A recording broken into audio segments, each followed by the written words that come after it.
Oh, okay. Thank you so much for being here. Seeing all of you means a great deal to someone like me. And it's hard not to stand up here and not let things get personal. But I'm going to tell you my reality here in Dallas, Texas.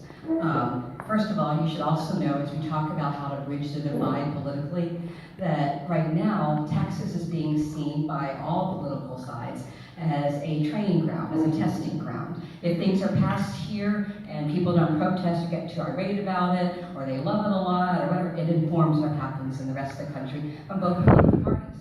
So you can kind of look at what's happening here as a microcosm, a macrocosm that is our entire country. That being said, right now in Texas, there are some things that everybody in the country should be paying attention to. Things, for example, like SB4. If you look like me and you have my skin color, the facts are you have to carry extra papers around with you because of the Papers, Please law. And they can come up to me and say, papers, please. And if I don't have something beyond my driver's license, they can put me in a holding camp. That's a reality here in Texas right now. Right now in Texas, you have things like SB 17, which are currently being debated, which basically say that anyone can cite any religion, their interpretation of that religion, as reason to deny service to somebody else. And while that's largely aimed at the LGBT community, it's broad enough that if I came in here and I cited a religion that's such as, for example, Urantia, that saw a hierarchy of races, I could deny service to someone who was black and cite my religion. So a lot of things are being debated right now in the state. And one of the ways that these things are passed or pushed is because there's a lot of, it's their fault. Fill in the blank for they or those. But how do we move past that? How do we, as a society, end up taking upon ourselves responsibility to say, I'm going to look objectively at what causes what? And in today's world, globalization is reality. Most of us don't even remember a time when our economic situation and environmental situation wasn't interdependent with each other across the globe. I think that's going to become even more so. When we start looking at that, we have to find out how do we track how those things are interconnected so we can make informed decisions. Well, one of the ways that we do that is through spiral dynamics. And Don Beck was a fascinating man. If you've ever seen Invictus, learned about the overthrowing of apartheid and everything, he was Nelson Mandela's main advisor. He was the man that helped select Nelson Mandela and worked with him side by side to the point that when Nelson Mandela passed away, they actually flew him into South Africa to hold his hand. So that gives you an idea of just how prolific his work is. But in the past, when Ross Perot worked with him, they did what I like to call a Polaroid snapshot, because they only had so much streaming data, and it wasn't necessarily all aligned with each other. So they had a little economic data over here from 1969, a little environmental data from 1984, and they started bringing them together, and they got just a little bit of an inkling of how things are interconnected. But now, because we have AI and the technology and capacity to actually track streaming data, just like the stock market, but in all areas of life, demographic data, environmental data, health, all sorts of things, we can now basically see an objective mirror of ourselves as society. And that's important for everything that every one of you has a passion for now, because what that will allow you to do is to self-diagnose as a small village, as a town, as a country, and even at the international global scale.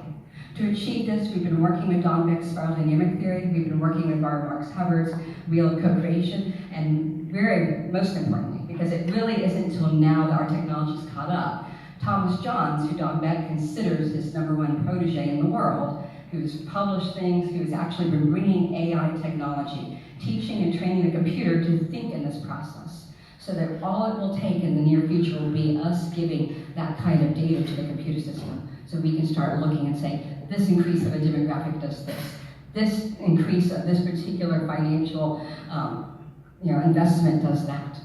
If we can start self-diagnosing the way we do for our whole lives, the future that we can all build together can be one that's intentional, consciously done, and one that empowers us to step up to the forefront of the greatest challenge of our age. Because never before has any generation walked this earth that hasn't had the ability to move forward the way we do.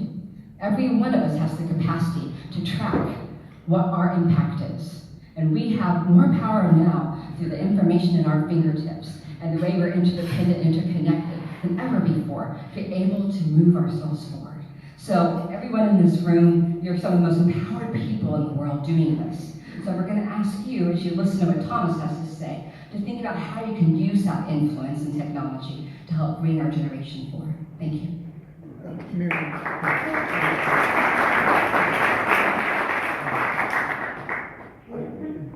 Presented this immediately and followed me.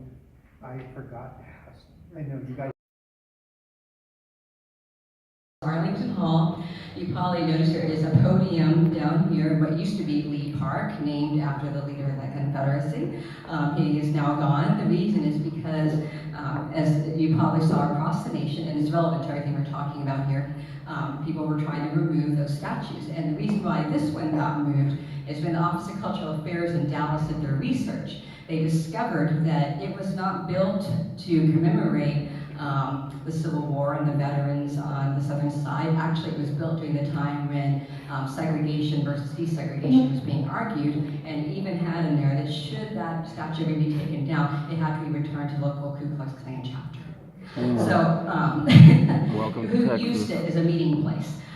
So it was very symbolic for those of us that didn't meet the Ku Klux Klan's requirements to have it removed, because now someone like me who walks down the street doesn't feel like I'm getting that little reminder all the time, which is it's a healing process.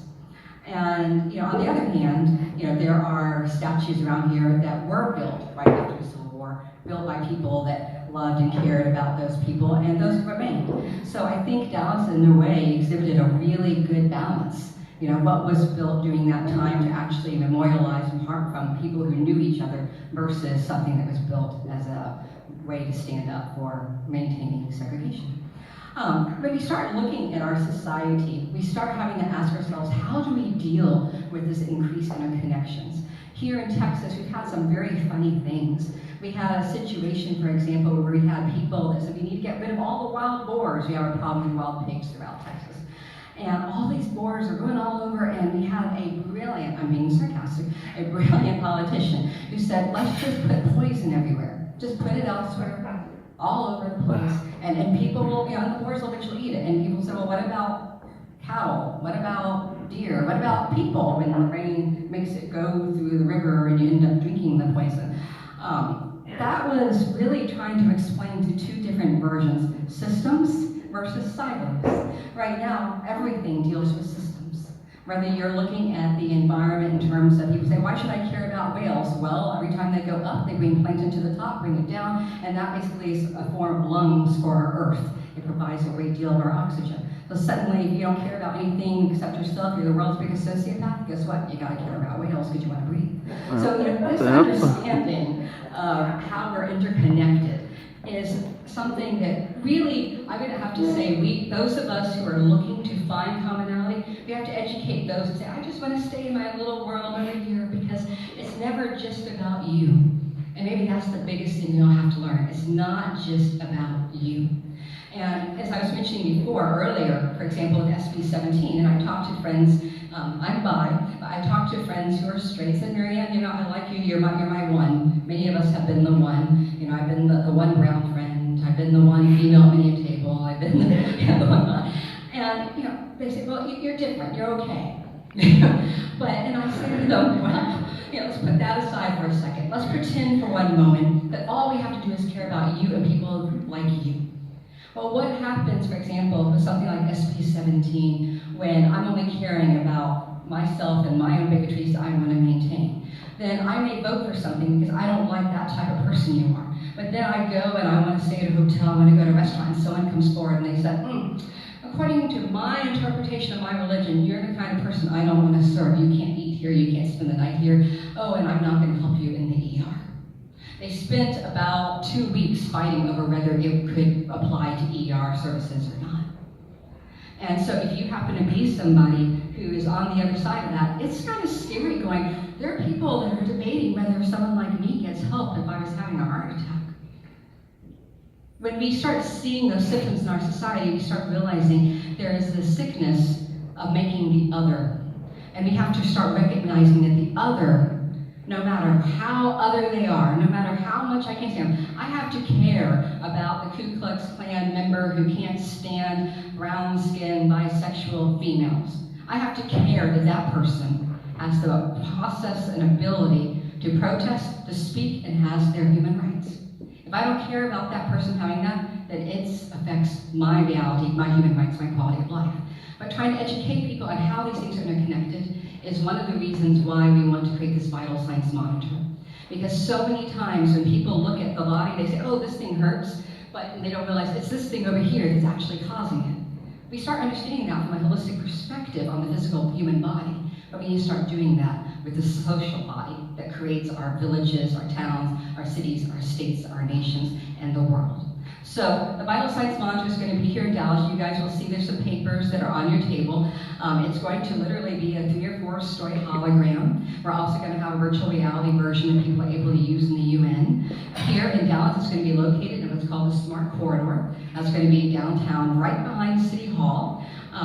People around the world are already coordinating with us, and we have found ways to make sure that it relates to the SDGs. So the person who is helping to do this process is Thomas Johns. Again, I don't say it lightly. When you have the #1 person who hand-selected Nelson Mandela and who is his main advisor saying that this is the one person he believes is going to carry on his legacy, that is who Thomas Johns is. So without more ado, I want to introduce him, and he will explain how through his company in Moonbase 5, his use of AI, he's helping to bring this to a reality. Thank you.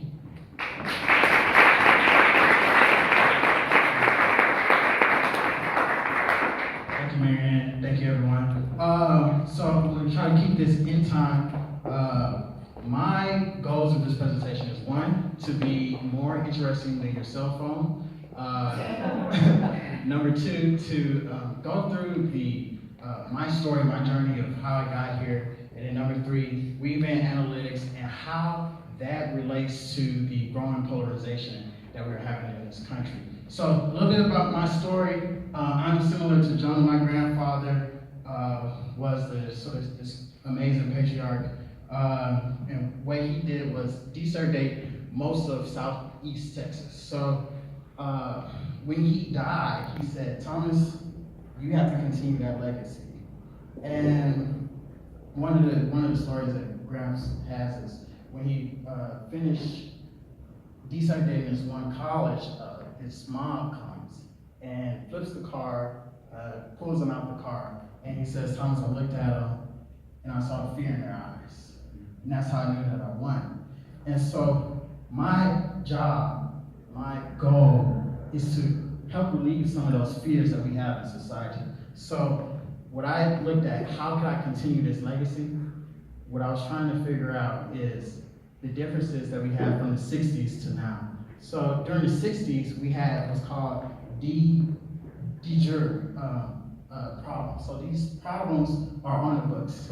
They're laws. So how that relates to now is just like trying to drink water. If you go into a river, that river is already dirty. The 60s were just sifting the dirt from that water to help people drink. But now we have to get rid of the microbes in that water. We have to see the systems that are needed, the interconnectedness that are in the whole ecosystem, and make it drinkable for all. So I went on to do electrical engineering so I can understand systems. And one thing as an engineer, and I'm giving these stories so that you can help understand in human terms how engineering relates to polarization and politics. In engineering systems, the root word of engineering is ingenuity. So as an engineer, anyone who's using ingenuity is an engineer. So what you realize as an engineer is that we can only use energy in a way that it's natural flows. We can't necessarily control energy, we can guide energy. So you can either move it forward, backwards, redirect it. And that's what Mark was also talking about. So as an engineer, you're constantly creating systems to guide this energy. That brought me to this idea of education. So education, this root word of education is introduce, which means to draw forth from within. And if we were going to be truly free, if we were going to get rid of the parasites that are within our water, we have to go through an educational process.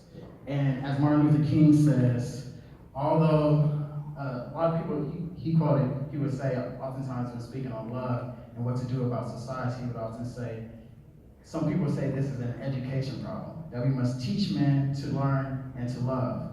But I may not be able to teach a man to love me, but I can make laws to stop him from hanging me. So we have a lot of those laws.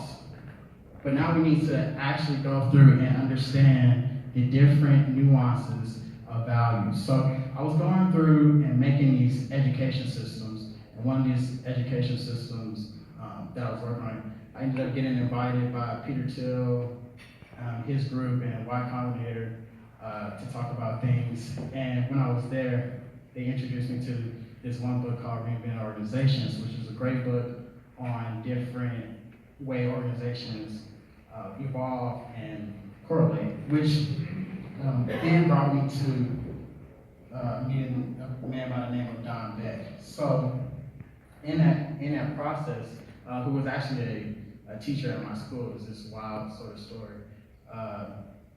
He taught me about spiral dynamics, and essentially what it's saying is that people go through self-expressive and self-sacrificing growths or evolutions. So societies and cultures tend to go from one culture that is very gang-like, possibly, very tribal, impulsive, to move into a society that is more bureaucratic. The benefit of this is they can have people who span across the whole globe without the need of ICT protocols, without the need of IT. The drawback is that you can create a hierarchy of people who have to be what they're born into, regardless of their personal life or their professional life. And then people move into the self-expressive role where it's damn the hierarchy. I'm going to build myself up through my success, through my goals, through my work, through my innovation, from a janitor to a CEO, which is where we mostly at in multinational corporations. So the downfall of that is that it's materialism, it's goals for metrics over morals can create a lot of the problems that we have today. And then people move to this more self-sacrificing level of egalitarianism, leading with the heart, creating an inclusive environment where everybody belongs. But only everybody who believes like I believe. If you don't believe these things, see you later, you suck.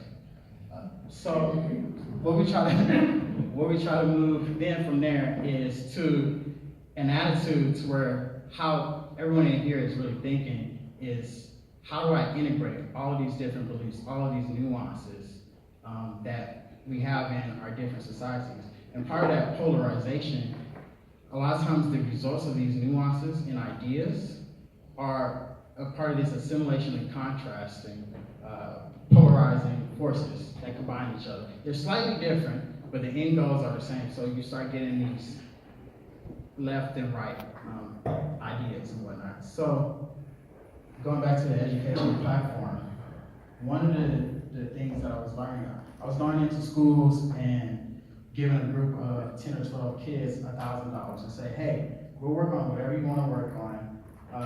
The only rules is that you can take out however much you want to take out, but the group can kick you out of the group.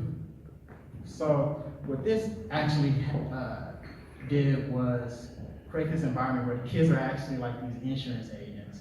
I never really had to spend more than $200, which was amazing, but the goal of it was to teach them self-government, to teach them autonomy. Because like I said, only the educated are free, reduce, to draw forth from within. So I wanted to draw forth from within, from these kids, the will to succeed, the will to understand, the will to study, the will to do what they needed to do.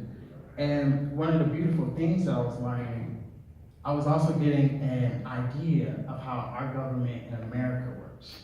And so our government, like one of my friends was saying, that is fractured in some ways. And that's also the beauty of it. So when I would go into charter schools, I would need a different set of rules because it was a more authoritarian, metric-based environment. When I go into public schools, I need a different way of operating because it was a more, it could be authoritative, but also there was a different expectation for the students. And then when I would go into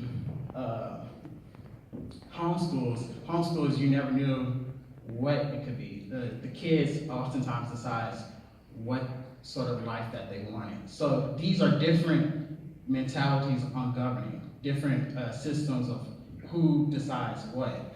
And to facilitate those sort of things, and this is where I'm going to start sounding a little bit more technical, to facilitate those sort of things in platforms, in our networks, in our social, what are those things? Social media.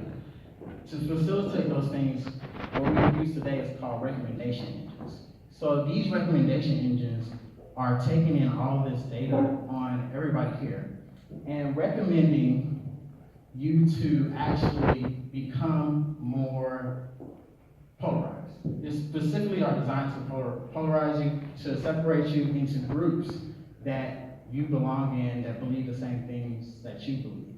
So with this recommendation engine that I was building for this network, which eventually became this bioscience monitor, with this recommendation engine, what we decided to do is really look at the values that were going into the decisions that people were making, but also recommend how they can unify.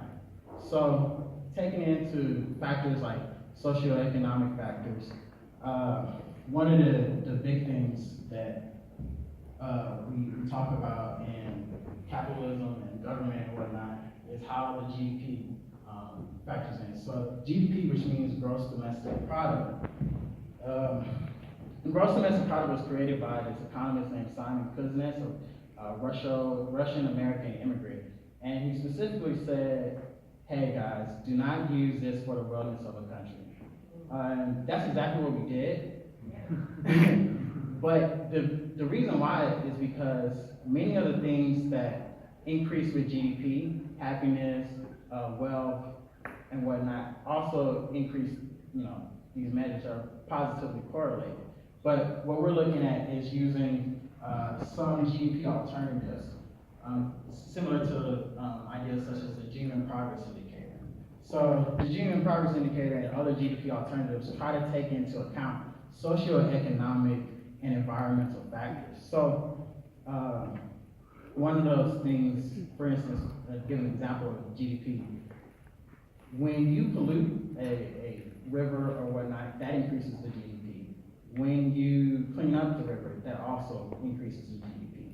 So in some ways, that's not a full accounting. So what we're trying to do with artificial intelligence and machine learning is facilitate better accounting in America. And this could, I wish Rob was here, this could also help, push some of those ideas of green capitalism. So, as a system, what we're pushing forward is to unify and create a new America. And where we stand now is an opportunity that our forefathers didn't have. Our fathers, our grandfathers, really, what we have an opportunity, even though it's a crisis, even though it's a crisis, the sailor is not made in smooth water. The set of the sail is, we know where we're going, but this opportunity, these troubled waters, will make your name, your legacy real. And we have an opportunity to become a place that the whole world will copy. That's the same thing that happened with our education system, and that's the same thing that's going to happen with this government that everybody in here is creating.